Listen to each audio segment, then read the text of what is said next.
Halo, apa kabar semuanya? Semoga dalam keadaan sehat walafiat ya. Pada pertemuan kali ini kita akan membahas tentang perintah ls pada Linux Debian. Pada pertemuan sebelumnya kita sudah belajar tentang bagaimana cara membuat file kosong pada sebuah direktori dengan menggunakan perintah touch pada terminal Linux Debian.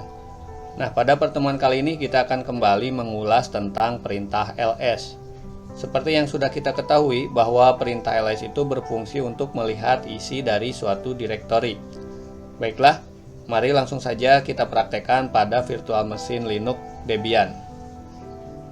Silakan dibuka terminalnya.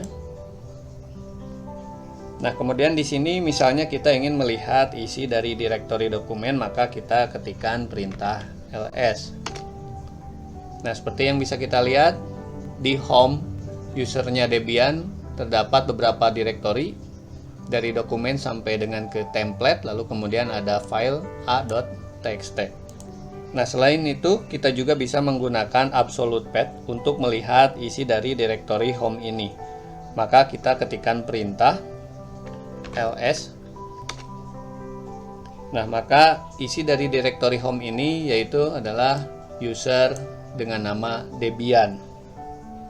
User dengan Debian ini adalah sebagai user komputer ketika kita mau login. Selanjutnya kita akan menggunakan ls dalam skala besar. Jadi ada beberapa opsi atau parameter yang bisa kita gunakan untuk bergandengan dengan ls ini. Yang pertama yaitu kita gunakan instruksi ls -l. Ini adalah perintah untuk melihat isi dari detail dari file atau direktori. Nah, di sini isi dari direktori tertulis lebih lengkap dibandingkan dengan yang ls biasa ini. Jika kita hanya mengetikkan ls saja, maka tampilannya cukup sederhana seperti ini. Tidak ada informasi secara detail dari file atau direktori di dalamnya. Berbeda dengan ketika kita mengetikkan ls -l. Di sini sudah tertulis secara detail lengkap dengan informasi dari direktori tersebut. Seperti misalnya ada data waktu ketika kita mengupdate pada direktori ini. Misalnya di sini kita pernah mengupdate atau membuat file a.txt. Lalu kemudian kita pernah membuat file sehingga terupdate di direktori dokumen file b.txt. Sini ada update waktunya. Lalu kemudian di situ ada D, artinya D ini adalah berupa sebuah direktori. Tetapi kalau misalnya min, ini artinya adalah berupa file biasa.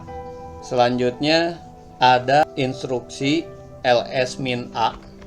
Nah, ini adalah untuk melihat semua isi, baik itu file atau direktori, termasuk dengan yang di hidden. Nah, untuk yang di hidden itu artinya yang di file yang atau direktori yang disembunyikan. Untuk ciri file yang disembunyikan biasanya di depan file atau direktori terdapat sebuah titik seperti ini.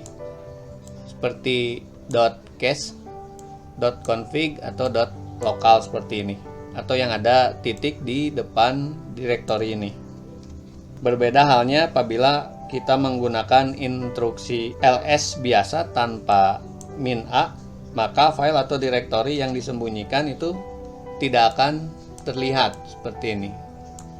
Nah, berikutnya kita akan menggabungkan kedua direktori ini menjadi ls -l kemudian a.